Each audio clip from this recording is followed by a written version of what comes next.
A la marahara, hera maranara. What's going on? You're on the air. Well, I tell you what, that voting by phone, boy, that'd work out good in Arizona, wouldn't it? You got a lot. You know, you would never think like 20 years ago that there's way more controversy in Arizona than there is in Indiana. I mean, it seems like you guys are on the TV all the time, man. We can't even get. I don't think we got our votes in from the last presidential election when Trump lost out here. It is crazy because speculation is one is, they're giving everybody crossing the border from Mexico into Arizona cell phones and they're telling them how to vote. Could you imagine on election day they're down there handing out phones? All right, here's the guy to vote for. He's the one that lets you come into the country. I don't think voting by phone would ever work. But not only that, but it's like, how would you keep track? And it's just, what record would you have to show that person even voted? And how about this? Say you found that old little paper joint in the ashtray, and you just said, I'm going to smoke on an election day. Won't that kind of hamper your thinking and maybe voting the wrong way? You bring up a good point. With all is weed legal in Arizona? Yeah, you can walk, you can smoke pot, you can buy edibles. They're probably on every corner. They're like Walgreens on every corner. And don't you kind of want to have that person show up in person? I granted that Arizona has a lot of absentee ballots, but golly, I mean, who's underneath the influence on the telephone? And that's like saying every gamer who's a gamer should be able to vote. If they're playing video games, there should be a way that they can vote when they're playing video games. I mean, there should be a way. Maybe I'm old-fashioned, but why can't they just go by a thumbprint, a fingerprint? That way you know who the person is. Okay, if you need financial assistance, let's go by a thumbprint. So we really got a better grip on what's going on. But I would imagine that they figure that out to cut thumbs off in Arizona and find a way to vote that way. All right, Stanek, let me ask you a straight-up question. When you were here in Hammond, and you and my cousin were like the only, two of the most visible Republicans in the city, did you ever pick anybody up to take them to vote? You know what? I tell you what. Is that legal? I don't think that's legal, right? Right, it's not. I mean, you can't get away with that. You can't pull that off. Gather up a bunch of people at a convalescent home or something and take them to vote. Isn't that what? Remember Bosco Gurkinich? He went on trial for taking 11 people to vote or something like that. Well, they were going out like they were getting a bus. They're picking up people by the bus loads to go vote. Like, we got to go get people vote now. And the same thing is like, they call people up. That's not as bad. Like, hey, did you register to vote? And there were some instances where, and I don't think it was legal, is where they're going like, hey, if you need a ride to the polls, we'll get you to the polls. It's like, well, no, if you're going to vote, you should find a way to vote. If you want something, you find a way to go and get it. But yeah, I'm pretty sure it's legal, but I can tell you what, I've never done that. I've never seen it done underneath your cousin.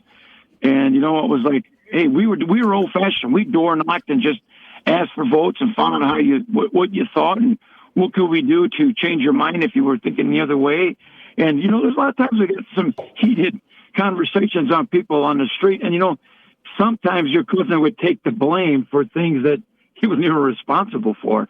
But he always found a way to delicately talk around it, and somewhat with the background of us people that walk with him, kind of get him to look at things a different way. And that's what it's really about. Look at both sides of things.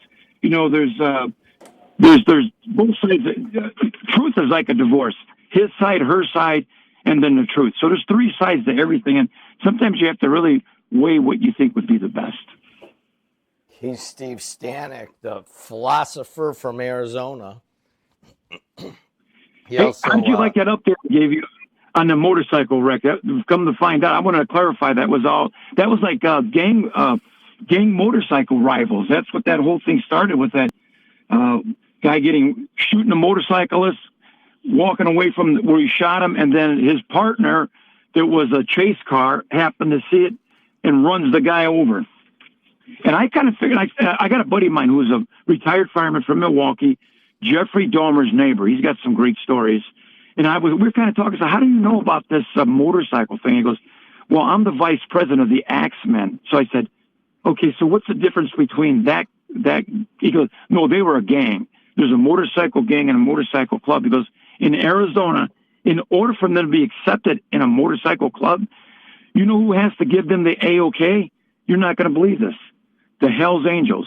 That's who runs every motorcycle club out here in this part of the country. And I guess if you're in the Midwest, it's the Outlaws. But they have to okay you to have the Arizona Motorcycle Club patch. I thought, wow. I go, that's kind of like a political organization. He said, oh, it goes deep. So that's a little food for thought. He's Steve Stanek clarifying, because we talked about this this case of where I think two motorcyclists came up to a stoplight and one shot the other, and then the next car ran over the shooter. And we're like, gosh, what about road rage, this and that? And thank you for sending the article. I saw that. And it turns out that it was gang related, which a lot of really vicious crimes are. So thanks for clarifying that. Dead air. Right now? No, a few minutes you said you had to go to the restroom. I say, now, I got to talk to Dr. William about that dead air thing, because he's dead on that. So wait a second. I'm messing with you, Jed. It wasn't dead air on the radio. It was just... Yeah. It was? Yes, it was. Yeah.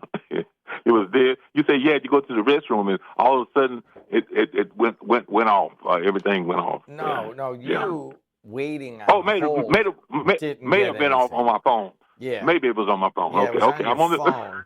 So the people on YouTube and you and anybody waiting, they didn't get anything for the next 2.5 weeks. But everybody on the radio heard a bunch of spots. So, anyways. Okay. Now, I had a long conversation with Dr. Williams yesterday. Basically, I went in to cut some Christmas greetings. He basically have a lot of people calling in, wishing everybody a Merry Christmas on behalf of your family to the community.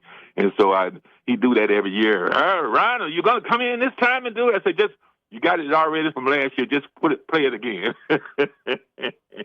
So he has quite a few of those. But anyway, let me just go a little bit further here. You're talking about the voting and people fraud and stuff like that. I think that's a bunch of bunk. And I think having Michelle Fairman on there from the election board was really tough. Now, let me tell you, I've been a precinct committeeman for off and on for 25 years, I guess, because I'd taken Earlene Rogers' husband precinct because he got sick, and then I moved from Miller, and then I moved on the west side, and I didn't really want to be it anymore, but I thought it was necessary for me to do that, to be involved. And I will see a lot of fraud there. The election of Donald Trump, people still saying today that Donald Trump was stolen. That's a lie. That's a lie, and it caused a whole lot of problems too, trying to overthrow the government. By he knew right now. Donald Trump wants to be the top vote. You know who got more votes than anybody presidential election? You know who that person was? You wouldn't believe it. And I didn't believe it till I pulled it up. Joe Biden got more. He got something like 80 million people who voted for him, the highest of anybody, Republican or Democrat in America. Joe Biden. Are you aware of that? You're probably aware of that already, I'm sure. More people voted in that election. And he got more votes. Than any presidential candidate, Donald Trump. I always say that I got more votes. It's like, who cares? You win, it doesn't matter. Don't be like a kid. So I just have faith in right now that the election thing, way they do that, Jed. You said you on there every year. They haven't had to go. And in other words, if nobody has voted in maybe 10 years, I think it's over 5. Let's put it that way. And it'd be good to have Michelle come on there one time and just break it down. But if they see an absent, like the gentleman just called, and he said, that that in Arizona, what they're saying, what they're doing, and stuff like that, and voting by phone and all that kind of stuff. That's crazy, you know. But when they see a absent, and the person could be dead, so if they ain't voted in 5 years, then you can be purged. They purge those people. I do know that. I'm speaking from self-experience. They purge them. And a lot of time I've seen people on there, and I say, you know, I'm a precinct committeeman. I got about 1,500 people in my precinct, very large precinct. And I look, and a lot of time what I'll do, I say, well, you know, I know that person don't reside in that house anymore, because you usually got it based on your address, you know. And if there's a void there haven't voted, then that can be a problem. And so I just think that right now people are talking about stealing votes and all that. What about the person called to Georgia? Can you find me 10,000 votes? So, you know, I'm glad you called. I'm glad you called, Matlock. Well, don't disagree with me. Listen, speaking of votes, okay? I want to bring this one up, and I was going to bring it up anyways. I'll do it with you.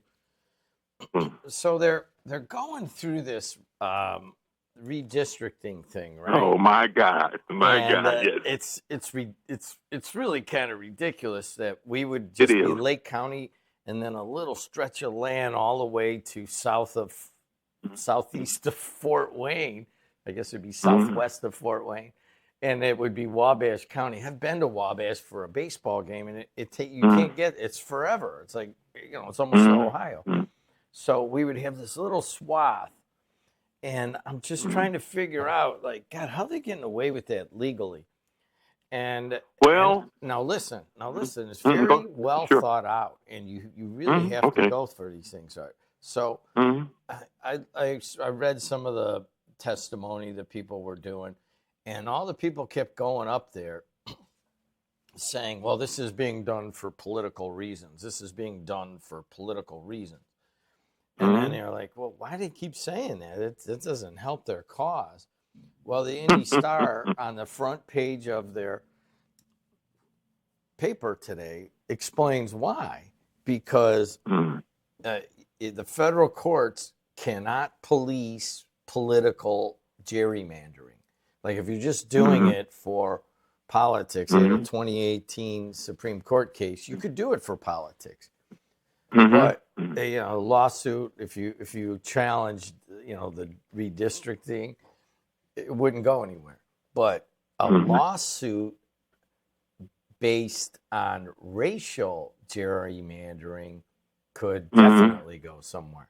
So they have to say it and only say politics. You can't say any other reason.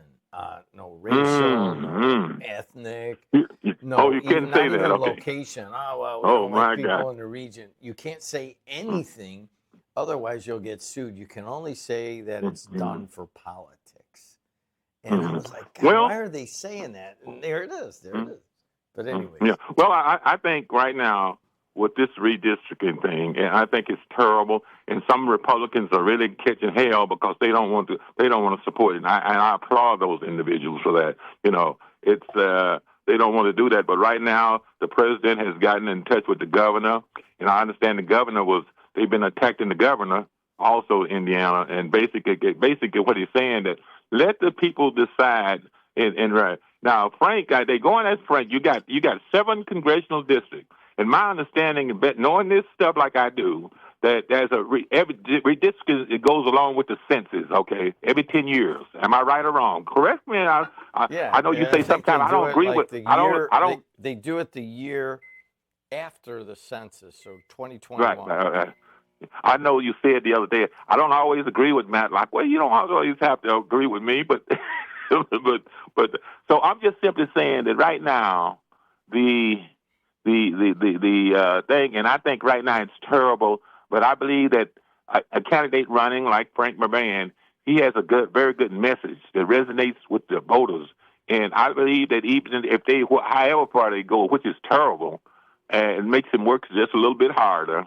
And he will, I think he will win in any case. He is no. The numbers are well against him. If you just start taking a swath of southern Porter County and you run that line directly to Wabash, Indiana, which is like, a bunch of counties over, it does not bode well for him. Hey, Matlock, since it's just you and me, nobody's listening.